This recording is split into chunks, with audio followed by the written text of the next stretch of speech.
मामा काय सांगाल या ठिकाणी मुंबई विमानतळाला जे नाव देण्यासाठी जे आंदोलन करण्यात आला तो आंदोलन फक्त श्रेयासाठी या ठिकाणी करण्यात येत आहे असं या ठिकाणी कपिल पटेलांनी आरोप लावलेला आहे। बघा, एवढे दिवस मी कपिल पाटलाविषयी बोलण्यास इच्छुक नव्हतो, कारण ज्या माणसाने 10 वर्षात काहीच केलं नाही, फक्त कुठं पत्र देणे, तुम्हाला माहीत आहे मेट्रोसारखं हजारो करोडचं काम पत्र देऊन 10 दिवसात होईल का हो मंजूर?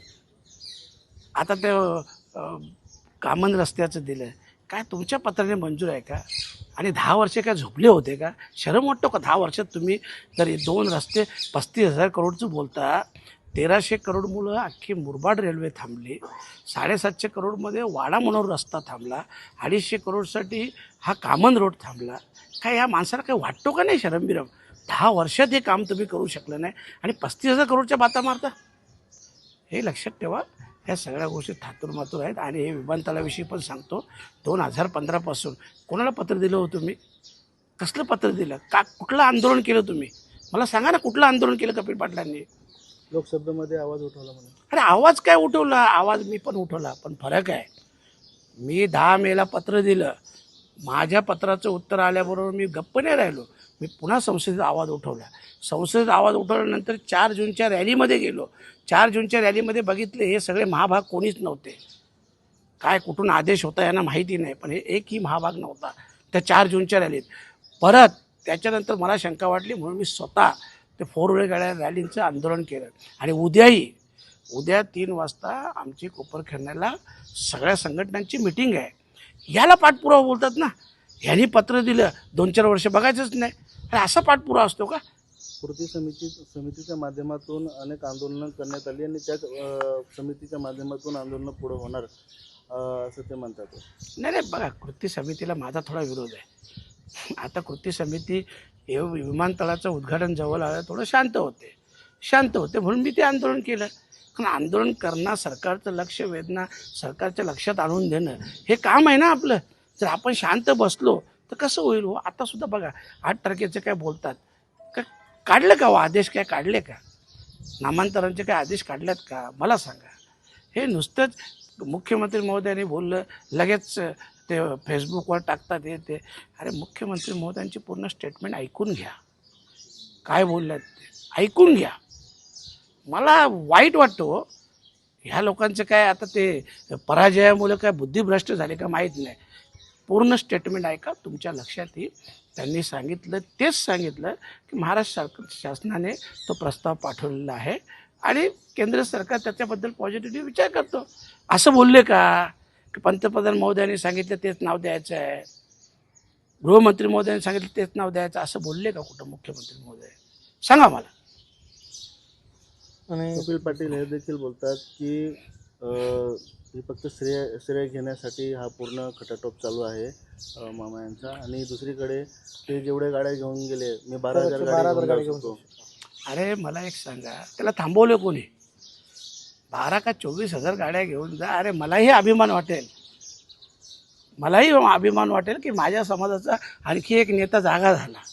अरे यांच्या डोळ्या देखत इथले वीटभट्टीचे धंदे बंद झाले, दगडाच्या आमच्या खाणी बंद झाल्या, रेती व्यवसाय बंद झाले. यांच्या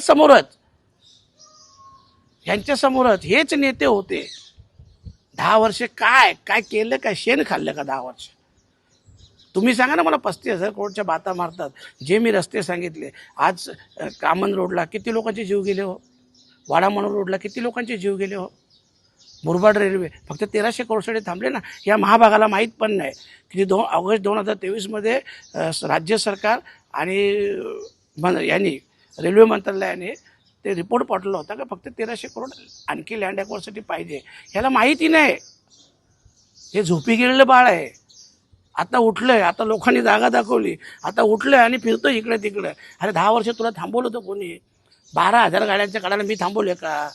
माझं चॅलेंज आहे कपिल पाटलाला. तुम्हालाही सांगतो, कपिल पाटलांनी 12,000 गाड्यांचं काढून दाखवावं. त्या रॅलीत मी पण येईन. मी कपिल पाटलाच्या नेतृत्वाखाली येईन. 12,000 गाड्यांचं काढून दाखवावं. अन्यथा पुन्हा एक म्हण आहे माहीत ना, बालिश बहु बायकात बडबडला. हे बोलणं बंद करावं कपिल पाटलांनी. दुसरा एक प्रश्न, भिवंडीवाडा महामार्गासाठी खड्डे बुजवण्यासाठी 135 कोटी रुपये मंजूर झाले. नाही नाही, खड्डे बुजवण्यासाठी नव्हे, ज्या कॉन्ट्रॅक्टरने काम घेतलं होतं इगल, तुम्हाला माहिती आहे त्याला पेमेंटच नव्हता मिळत. अगोदर देखील महाराजांच्या मंदिराच्या उद्घाटनावेळेस मी स्वतः मुख्यमंत्री महोदयांना बोलतो, तेव्हा त्यांनी 36 करोडचं केलं होतं. पुन्हा बोलल्यानंतर मी सतत त्या गोष्टीचा मी पाठपुरावा करत आहे. जर कुठं कपिल पाटील करत असेल त्यांनी सांगावं. आणि पहिली गोष्ट, अरे तुम्ही आता नाही आहेत हे विसरा, तुम्ही खासदार नाही आहेत, काय रुबाब करता. जेव्हा होते तेव्हा असा रुबाब केला असता, अशी कामं करून घेतली असती, आम्हालाही अभिमान वाटला असता, मलाही अभिमान वाटला असता ना.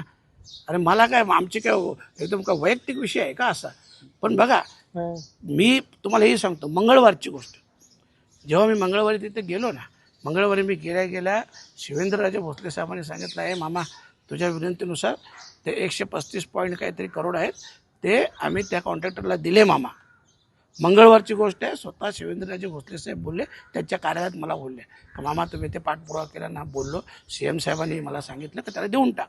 कारण कंटिन्यू तुम्हाला सांगतो, मी 3 वेळा स्वतः यांना भेटलो होतो, मुख्यमंत्री महोदयांना 2 वेळा भेटलो होतो याच विषयावर.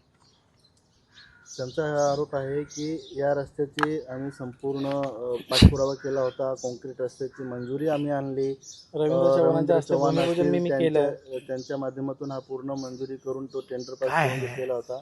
परंतु आता फक्त मात्र क्रेडिट घेण्याचं काम या ठिकाणी केलं जातं. बघा, हे सगळे गेल्यावरच आठवलं का हो.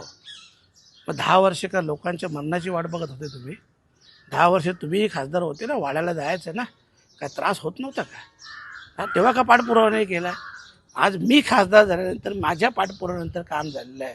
कपिल पाटलाला सवय आहे हो, त्याला आम्ही नारियल बाबा बोलायचो. हा, जिथं वाटलं तिथं नारळ फोडायचं. हे पाईपलाईनच्या रस्त्याचं माहीत आहे ना, नंगा केला होता मी त्याला, लगेच गेला नारळ फोडला. मी तिथं जाऊन दुसऱ्या दिवशी गोमूत्र शिंपडल्याने चॅलेंज केला की हे माझे पत्र आहेत, हा माझा पाठपुरावा आहे, कपिल पाटीलनी केला असेल तर मला दाखवून द्यावा. उत्तर तरी देऊ शकला का, उत्तर तरी कपिल पाटील नाही. काय बोलतात ते नंगी लोक आहेत हो. आणि मला त्याचं नाव पण घ्यायची इच्छा नव्हती, पण हे सगळं चाललंय ना, हे जे शे लाटायचं आहे. अरे नशीब समज तेव्हा तो आंदोलन झाला आणि तू केंद्रीय मंत्री झाला, नाही तर तुझी परिस्थिती लोकांना माहीत होती. 2019लाच लोकांनी ठरवलं होतं, पण तेव्हा नाही मला तिकीट मिळालं. 2024ला मिळाल्यानंतर तुम्हाला जागा दाखवून दिली ना, दाखवली ना अवकात तुमची तुम्हाला लोकांनी. आता घाबरा ना, आता कशाला लोकांच्याच बडबडायला चाललात.